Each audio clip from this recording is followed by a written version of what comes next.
Well, welcome to Old and Outlandish, This Life's Journey. I'm Tim Norris, and my wife Heidi and I hopefully aren't all that old, and hopefully we're not all that outlandish.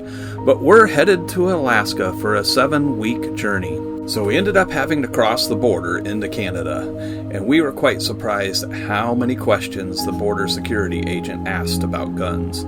She asked several different ways. Do you have guns? Do you own guns? Do you have ammo? Pretty interesting. We ended up picking up our good friend Tara at Calgary Airport to join us on our journey. But one of the first things that we saw as soon as we left Calgary on our way out was the Olympic Park, which was home of the 1988 Winter Olympics. And this is where the Jamaican bobsled team actually made their debut appearance, where they came in 30th out of 41 different teams. One of the neat things they do in the Banff Park area is make these animal crossings, where on the freeway they have everything fenced off, and then they have these big, huge animal crossings that allow the animals to get from one side of the road to the other. And pulling into our campsite, one of the first things we saw was this tree that was mauled by a bear. Then shortly after parking the camper, all these elk ended up showing up, and they were just meandering around the campsite. And this was the first time we got to set up our tent on the camper, and it gave us a lot more room and also provided a great view without having to sit in the mosquitoes. We saw some more elk on the way to Lake Louise, and if you're planning on going to Lake Louise, you cannot drive there or to Moraine Lake, so planning is important. We tried to plan way in advance and could not get bus tickets, but we did find some last-minute deals that got us to Lake Louise and to Moraine Lake for only $120 a person. Seems quite the racket to me. But when you saw how many people were there, there's no way that they could have parking for everybody that wants to come. So I guess it is a good deal after all. Well, Lake Louise sits at an elevation of 5,249 feet. It's only 222 acres in size of surface area, and it's 1.2 miles end to end, but it's 230 feet deep at its deepest point.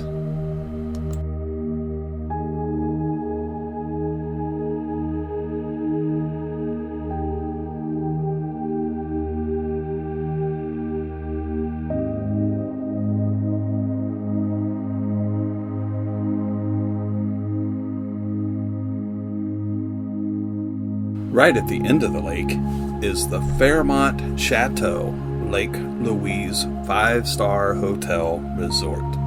This beautiful resort I would love to have went into, but you can only go in if you are a registered guest, and the cheapest room I could find online was $1,575 per night. But remember, that's Canadian. Our next stop was Moraine Lake, and this is the Tower of Babel, which overlooks the lake.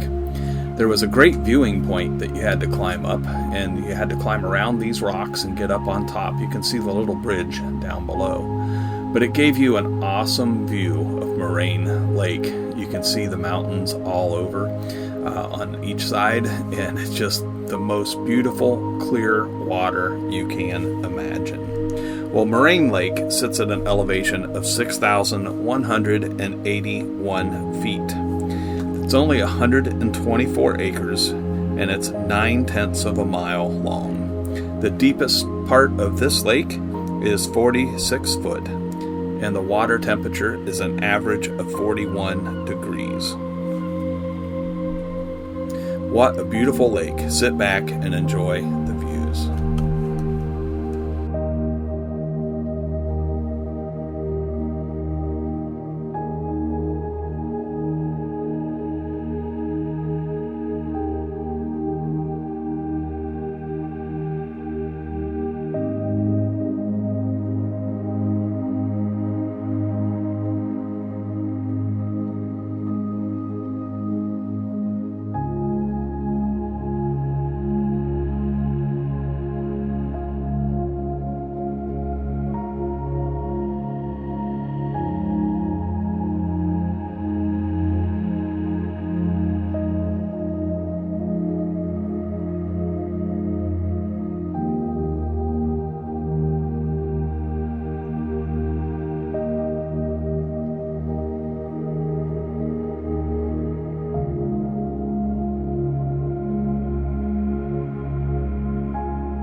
Well, when we booked our bus tickets, we had to tell them what time we wanted to come back, and we decided to make it long enough that we could actually hike a couple trails around Moraine Lake. Well, we got to the trailhead and we saw this sign that said it is recommended that you travel in groups of 4 or more because of the bear. Apparently, it's a Canadian law. In some trails, you have to hike in groups of 4 or more because of the bear.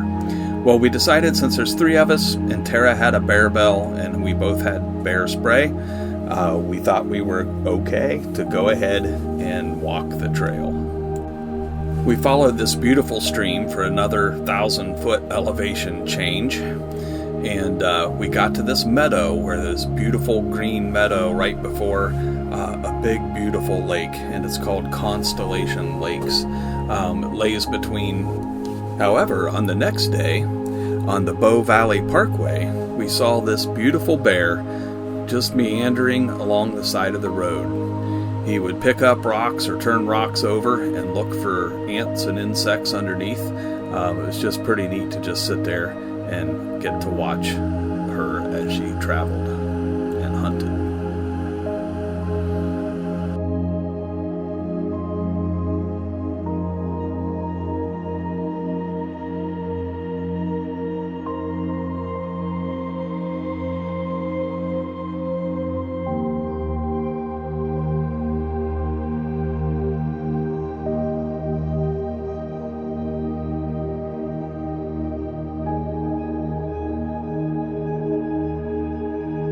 This is the start of the Icefields Parkway. Sit back and enjoy the views.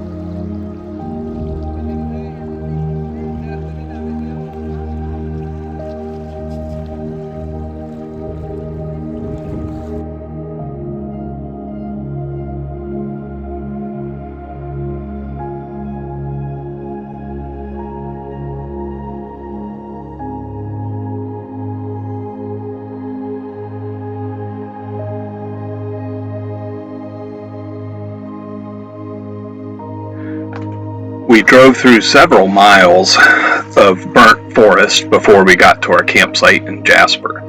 When we got to our campsite, we realized that it had all been burnt as well, and they had cut a lot of the trees down, and there's an amazing amount of new growth that's starting to come up. And that new growth is attracting elk. There were elk just 30 feet from our campsite, just laying there, eating the grass, eating the trees. And then you can see this male here with the big horns. He was pretty impressive. So the elk didn't seem to bother us. They just sat there and ate. We were playing games and watching the elk. There were also a ton of prairie dogs that just had Toby's attention and drove him absolutely crazy. A prairie dog would hop up somewhere, and then Toby would go and look, and then it would hop up behind him, and he would go and look. And they were, like I say, several of them there, and they would make a lot of noise and pop up in different places. And it was kind of amusing to watch Toby interact with them. He would have loved to have gotten a hold of one, but he never did.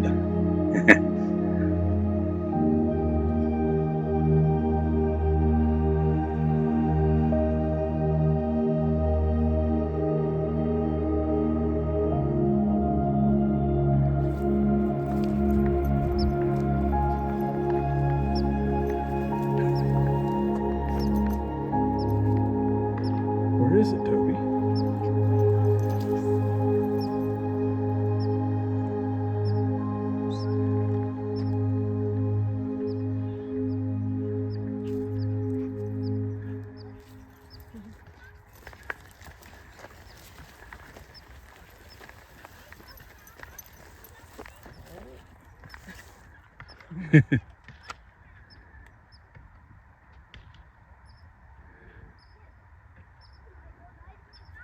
Toby. Murphy, you be here Santa. All right. Come on. Come on. You got away.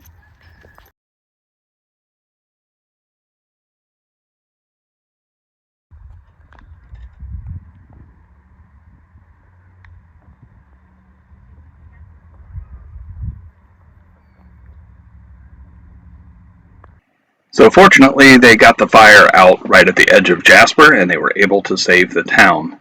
What a beautiful town it is. Would highly recommend if you're in that area to stop in and see it. They had a great, beautiful old locomotive there.